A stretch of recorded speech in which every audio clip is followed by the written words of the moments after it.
ස්වේර සෑරදුම් පවතින තාක්කල් සෑරදුම්ගේ ආභරණය තමයි කොත් වහන්සේ මම පූජා කරනවා චූඩාමාණික්ක අද පොරොන්දු වෙනවා. ඉතින් කත්නෝරුවේ ගෞරවනීය අපේ ස්වාමීන්ද්‍රයන් වහන්සේගේ ඒ සහෝදරයා වෙනුවෙන් අපේ කත්නෝරුවේ සිරිදම් ස්වාමීන් වහන්සේ බලාපොරොත්තු වෙනවා චෛත්‍යරාජාන් වහන්සේගේ චූඩාමාණික්කය පළඳවන්න.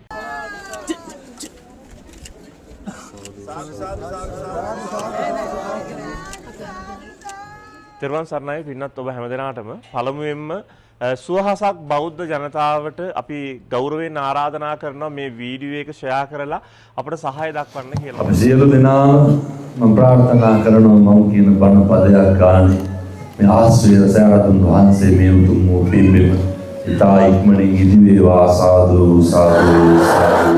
2026 වර්ෂයේ වෙසක් පුර 15ක පොහොය දවස වෙනකොට අපි උතුම් අහස්වෙහෙර මහසෑය මේ මනුස්ස ලෝකයේ පින්වත් ඔබ අප හැමදෙනාටම එකම සාදු නාදයෙන් වන්දනා කරන්නට අවශ්‍ය කරන වටපිටාව සූදානම් කරගන්නටයි මේ ඇරයුම.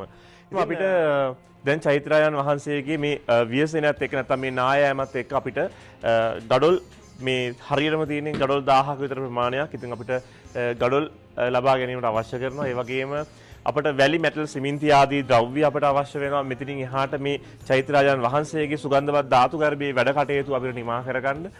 තවත් උසින් අඩි 5ක් සම්පූර්ණ වෙන තැන අපි ගර්භය සම්පූර්ණ උස අඩි 20ක් සම්පූර්ණ කරලා ස්ලැබ් එකක් දාගන්න තියෙනවා. ඉන්න අනතුරුව තමයි ඉතිරි ගර්භයේ නැමීමේ කොටස අපි අවසන් කරන්න බලාපොරොත්තු වෙන්නේ. ඒ නිසා පින්වත් ඔබ හැමදෙනාටම ඉතාමත් ගෞරවයෙන් ආරාධනා කරනවා මේ මහසෑයේ මේ කටයුතු වලට දැන් ඔබේ උපකාරයෙන් නැවත අවශ්‍යම වෙලාවයි මේ. ඒ නිසා ශ්‍රමදාන කණ්ඩායම් වගේම ද්‍රව්‍ය පූජා කරන්න කැමති ඔන්න ඔබට අවස්ථාව තියෙනවා.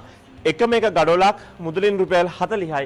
ඒ වගේම වැලි කියුබ් එකක්, මෙටල් කියුබ් එකක්, සිමෙන්ති කොටයක් ආදී ද්‍රව්‍ය වශයෙන් ඔබට පූජා කරගන්න ඔබේ හිතෙන්කි පරිදි ඔබට මහසෑය වෙනුවෙන් උපස්ථානයක් කරන්න කැමති නම් එන්න ගම්පල අහස්වෙහෙරට ඇවිත් අපත් සමග එකතු වෙලා මේ වටිනා කියන පින්කම ඉෂ්ට සිද්ධ කරන්න අපි ආරාධනා කරනවා. ඒ වගේම අපේ දුරකථන අංකය 076 කියන දුරකථන අංකය හරහා ඔබට පුළුවන් මේ මහසෑය වෙනුවෙන් ඔබේ උපස්ථානයට අවශ්‍ය කරන වටපිටාව සූදානම් කරගන්න. තෙරුවන් සරණයි.